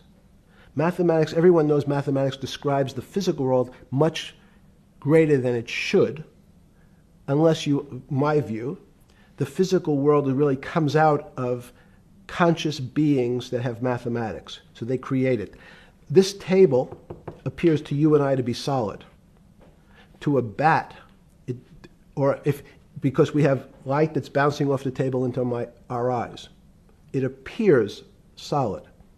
If instead of eyes that responded to wavelengths of visual light, our eyes responded to radio waves, the radio frequencies, it's not different, it's the same type of frequency as light, but different speeds, the table's invisible. We know that our phone works in this room. So the waves are coming through the windows, the waves are coming through the walls. So the walls are invisible to that type of radiation, that type of energy. The walls I can see them because my eyes, a physical system, determines that the walls are there. You, with Murray Gelman, you founded, or were the original donor, and had the idea of Santa Fe Institute. In 10 or 15 years later, that effort to study the complexity of systems mathematically. Yes. Was it's a total failure. Yes. A total failure. Total failure. Why is that? It's the failure of science because, in fact, if to some extent science doesn't describe romance. I don't know why I'm attracted to somebody. I don't know. People are attracted to each other, and everyone has the same feeling. They've seen someone walk in the room, and they say, "Oh, that person gives me a creepy feeling." Science has tried to describe. Science doesn't describe what creepy feelings means. They just know it's a creepy feeling. I think women as I said the last time, have an intuitive sense. What is intuitive? They have intuition, they have feelings, and they're able to deal in the realm of things that men, especially men like myself, find unexplainable. They have women have intuition, men see things a bit differently. Men want to measure everything. Women are not really that interested in measuring. In what you're saying in macro terms, you actually think science, mathematics, maybe ultimately technology is moving to that more intuitive. I think science and math are old-fashioned. And unfortunately, people are still taught that they have to learn algebra in school and certain things in school, as opposed to learning to have an emotional. Is this what Larry Summers was trying to get at? Maybe he didn't say it perfectly enough, but what he was trying to get to in that system, the systems we study today, the way mathematics is either taught or understood, that women just haven't gotten up to the highest realms of engineering or physics or mathematics because of that. And you're actually implying that there's a either new branch of science, or we've hit an inflection point like in Newton that's going to go in a Newton took mankind in a different direction because he was able to measure. Then you had subatomic, non-Newtonian physics later. Are you saying that you think there's another developing field that's coming up that may take us, I don't know how many decades to get our hands around, but that's what's evolving out of this? Yes. Yeah. In fact, I think that mathematics, it's not the end of science. Every year someone says it's the end of, we can't discover everything. There's lots to discover with relationship to the physical world, but we know a lot already. In respect to the unexplainable world, we almost know nothing. Women, again, sense it. And instead of Larry Summers, I won't digress too much, but Howard Gardner early on said, there's not one form of intelligence. It's not mathematical intelligence. There's emotional intelligence. There's kinesthetic intelligence. There's this argument that I reject that black people are less intelligent than white people. It's not true. We know, for example, that if I was in the forest and I had to run from the lion or figure out a way not to be eaten, and my competition is a local African, I'm the one who's getting eaten because they have the intelligence to deal with their local environment. So it's just different. It's not better, it's not worse, but there's many differences amongst different types of people. And so people have different intelligences, and they excel in some intelligences usually, and less so in others. When did it come to, because the world of high finance is a world of pure reason, or is it a lot of emotion and gut checks and on trading desk and central banks when these decisions get made? Is it that high church, like the high church of science of high energy physics, or is it as much emotion that comes in as much as the mathematics and the reason? It's a great question. I think if you talk to really experienced and successful traders and you ask them how they know what's going on, they can't give you an answer. They don't know. They feel it. They can feel the way the market's moving. They can feel the way the stock's moving. And that these are not very well-defined terms. It's difficult to put in mathematics terms, how did I feel it? You could look back and make guesses what I was seeing. But great traders feel it and then act on their feelings. That's the difference. Many people feel it but are afraid because they want a mathematical justification before they take that next step. When you first got on the trading desk at Bear Stearns in the late 70s or mid 70s, were you shocked by how little actual understanding of mathematics that the traders comprehended? Yeah, well, again, we had a Texas Instrument calculator. Most stockbrokers, especially before 1975, if they were good stockbrokers, could add. That's about it. They could multiply. If you could multiply, you were already in the top 15% of stockbrokers. Stockbrokers simply meant there's a story. When I went to the first person, I had no money. And I said, how much money do you make a year? And he said, $400,000. I said, impossible. I'm making $10,000. That's probably more than your family had made in its entire Life. existence. Yes. And he makes it in a year. I said, what do you do? And he said, it's too complicated for you to understand, which is what the main thrust of Wall Street people, they want to tell you it's too complicated. Because if you understood that that person was simply, he had a brother-in-law, in fact, in this case, who ran the pension fund at General Motors.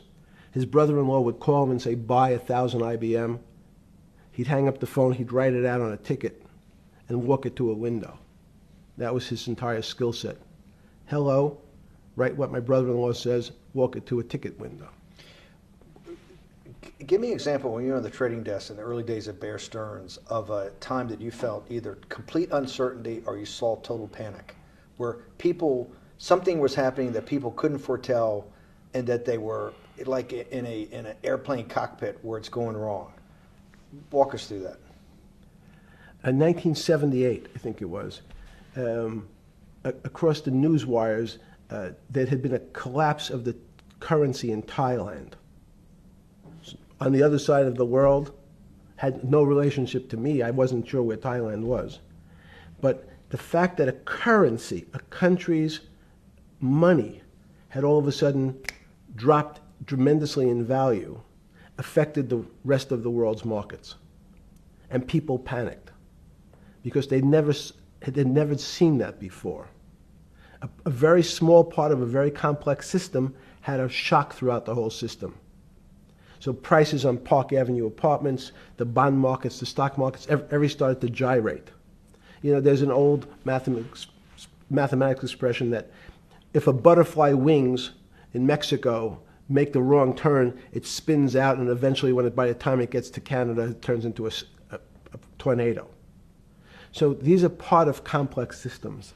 So yeah, Wall Street in certain parts. Santa Fe Institute was supposed to actually come up with a formula for that, for the butterfly wings. Why in 15 years did you reach the end of at least that experiment? Every attempt to, that's why it's so exciting now, because I think certain people are starting to realize that there's so many things that are unexplainable that we have to think about them differently. Music is a great example. It's a common man's example. You know, when you hear a certain song, it makes you feel a certain way. How does it do that? We don't know. We can't mathematize it. And even that music, Steve, nowadays we compress music. When you have a violin, it's compressed onto your iPhone. So what does compression mean? I'm taking lots of information and I'm cutting it into lots of pieces and squishing it together. And when I squish it or compress it, I have to take out lots of pieces, but I say that they're not very important pieces. It's those pieces that we take out when we compress data, to me, are the most interesting parts of life. You just said a while ago, part of this new search for science may go back to when people were actually talking about a soul, and you said there's no doubt in your mind that there is a soul. Describe for me what you mean by that. What do you mean by soul? What do you mean soul different than the physical analog body that we're seeing on film right now? It's difficult to describe in words. I mean, I'm not a poet. Poems get a little closer to what that really means. But even the concept of what is life becomes complicated when you deal with plants and seeds.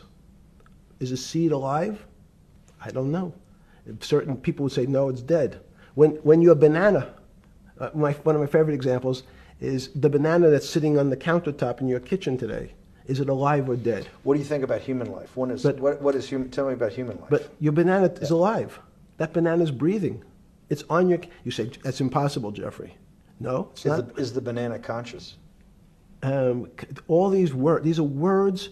So everyone's trying to fit a very complicated concepts into a very small box called conscious or alive. These don't fit in that way. So if you put your banana in a bag and put another fruit in with it, the fruit ripens faster because the banana breathes with it. We don't understand most of those things. So you asked the big question. Sorry. You talk about the life. What about human life? What about it? Tell me what do you think? What do you think human life is? It's a miracle. It's a miracle. And when I say miracle, I can't explain it, and I make no attempt to explain it at the moment. We don't know how to think about it. And anyone, and again, another one of the Feynman quotes when he was talking about quantum physics. He said, anyone, Jeffrey, who says they understand quantum physics and quantum mechanics and quantum behavior, you know they're lying. Let's talk about it. That's post-Newtonian. Talk about what's the difference, who founded quantum mechanics, why is quantum mechanics taking Newtonian physics and taking it to the next level? It forms a much broader category. Let's go back to this desk. You use the thing of Newton using this desk. Why can't Newton's theory explain everything? Why did subatomic quantum mechanics or quantum physics have to come in to explain this? Well, so let's go right back to square one. Why is it called quantum physics? So quanta is a word that simply means packet, small amount. So it's quantized. So we recognized, when we recognized that this table appears, another very complicated word, solid to us, it's really made up of molecules or atoms. And atoms, we've given lots of names to what some of the behaviors. If you were in school, when you and I were in school in the 50s, the model was a little center thing in the middle, and an electron went around and around it. It was seen as a ball that went around and around it. And as we started to look at, say, well, let's see what this ball looks like. I want to be able to examine that little thing called an electron. We found that there was nothing there. There wasn't the thing. It was simply a cloud of energy that we can call an electron. So we already started to see mysterious things as we go into very super small quantities, quantum physics. So quantum physics started to go into the very small, and at very small distances, we see things that we can't explain. We just cannot explain. How am I doing on time? 4 minutes. Fine. And to summarize, no, sorry. Let's go back to human life. When do you think human life starts? It's not these. So you see, this is the question. You're asking me to measure something again. It's the disease. It can't be measured. You just hate making commitments. That's why I'm not married. I'm peeling this onion back a layer at a time. All your bullshit and happy target can't be measured like that. Is that to say measure it's a commitment. You don't even like a commitment when you answer a question.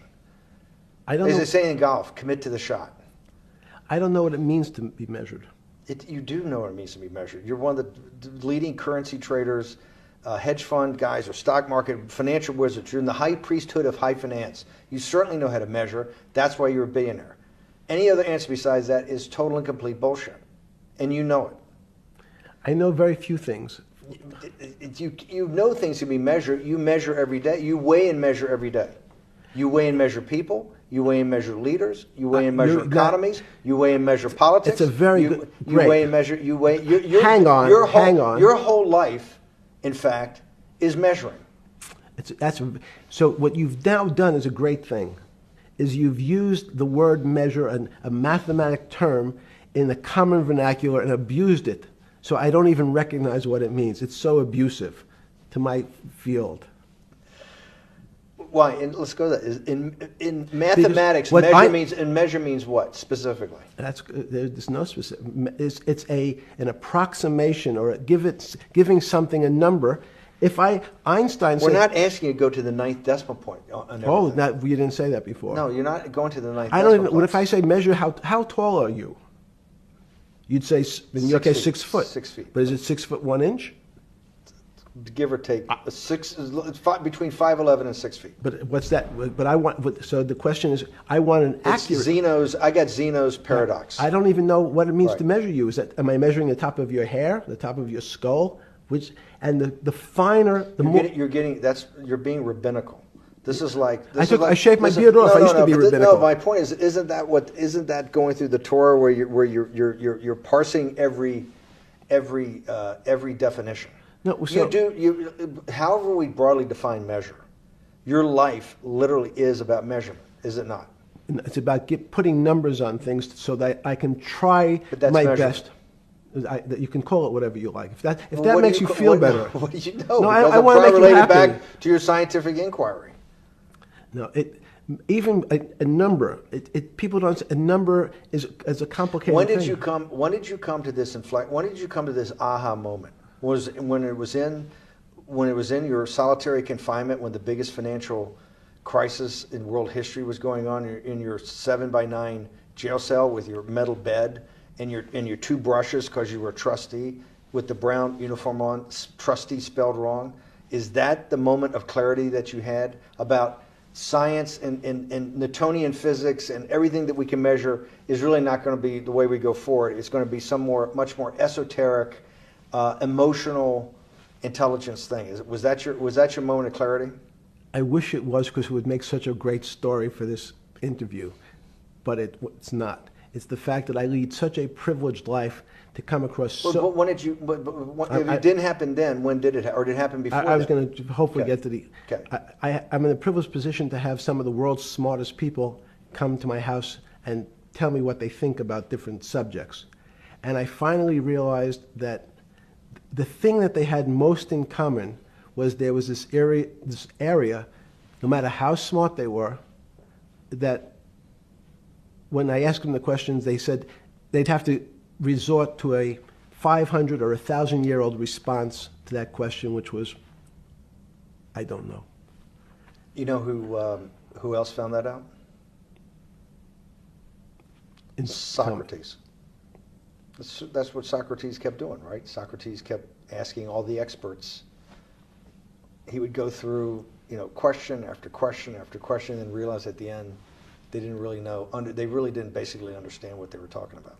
And one of the things that people won't enjoy, it turns out that potentially one of the bad things to teach children is how to write. Writing, reading, and arithmetic was supposed to be, everyone's supposed to be taught. But writing forces you into a very narrow channel of thinking. You have to write in a certain form, in a certain way, in a certain linear pattern. So your thinking becomes somewhat narrow. The reason I brought up writing is one of the recent discoveries of mine with respect to Socrates, Plato, and Aristotle is they never wrote anything. They spoke, and people around who could write wrote. Socrates could think. So that was. Jesus of Nazareth was the same way, right?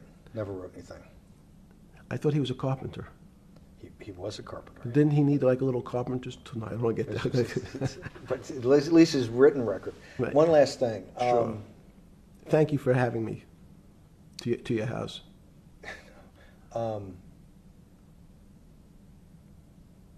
Vegetable juice. Let's go back. Look what vegetable juice does. When did that? The beginning of that. Was there any one aha moment in all these great thinkers? Did it happen before 2008? Was it after? That came up over, I know, many years. But when did you actually realize, hey, something new's got to be developed? Yeah, that's great. Is that because again, I'm privileged enough to have people around me who've given lots of philanthropic gifts to institutions of higher learning, and when I said the impact, how do you judge the impact of your giving? And we sat down and said, no really new ideas have come out. And I realized that, of course, it hasn't come out because we've been looking at using science and mathematics, and it's the wrong tool. It's obvious. Institutions that are set up and try to put forward knowledge and understanding and truth, should they take your money? Derek Bach at Harvard said, taking money for good causes is a good thing. So if Hitler took all the gold out of the teeth of the Jews and said, I want to give this to Heidelberg University to fund the Leibniz chairs so that I can study high energy physics, Derek Bach would say that was fine? Again, these questions are questions where good people on both sides, like your Charlottesville, could differ. I don't know the answers to these questions. So tell us the two. Give us the two answers. The one answer why it shouldn't be, and then the one answer. Derek Bach says, I'll essentially take cash from anybody because I got so many projects, so many good guys, and this is the way I'll do it. So I'm indifferent to where the cash comes from. Money's money. And if I got good guys, I'm the fiduciary that says these are good people and this is good research, okay? I'll take the cash from any source, including you. What's the other argument? Let me give you that. I know in my case, Is your money dirty money? If you live, I just asked a question. Is your money dirty money? No, it's not. So, in fact, why is it not dirty money? Because I earned it, But you earned it. I earned it legally. We went back to this before. You earned Yes. it. You earned it, advising the worst people in the world, right? That do enormous bad things, and just to make more money. So, instead of asking me the question, should you take the money? Because I think it's a legitimate question. Do you think it's a legitimate question? Yes, no Why? question. Because I think about, ethics is always a complicated subject, but I can tell you that with the money I gave to help try to eradicate polio in Pakistan and India, instead of asking me whether that money should be given to these children for vaccines, I think you might want to ask their mothers who received the vaccine, who know their child now won't get polio, and ask them if Epstein should have helped these people with their money. If we walked in, you're a mathematician. You're a mathematician. If we walked into that clinic where they're giving that money out to these people that are in the most dire straits of poverty and sickness, and told them that the money was coming from class 3 sexual predator? Tier 1. Was tier 1's the highest and worst? No, I'm the lowest. I'm the lowest. You're the lowest. Okay, tier 1, you're the lowest. But a criminal. Yes. That the money came from them. What percentage of people do you estimate? I understand you don't like probabilities. Do you estimate would say, I don't care, I want the money for my children? I would say everyone said, I want the money for my children. Did they know where the money came from? I think if you told them, if I told them the devil, 100%. the devil himself. The devil himself said, I'm going to exchange some dollars for your child's life. Do you think you're the devil himself? No, but I do have a good mirror. It's a serious question. Do you think you're the devil himself? I don't know. Why would you say that? Because you have all the attributes. You're incredibly smart. You remember, the devil is Was somebody the devil knows. Smart? The devil's brilliant. You read Milton's Paradise Lost. No, the devil scares me. Satan is at the number 1 or 2 archangel, and the reason he goes to hell and leads the rebellion is because he can't be the top guy. And his thing is, I'd rather reign in hell than serve in heaven. I saw that in a movie once called American Dharma. I don't remember who said it. Okay, we have to go. Okay, good. Okay, that was good.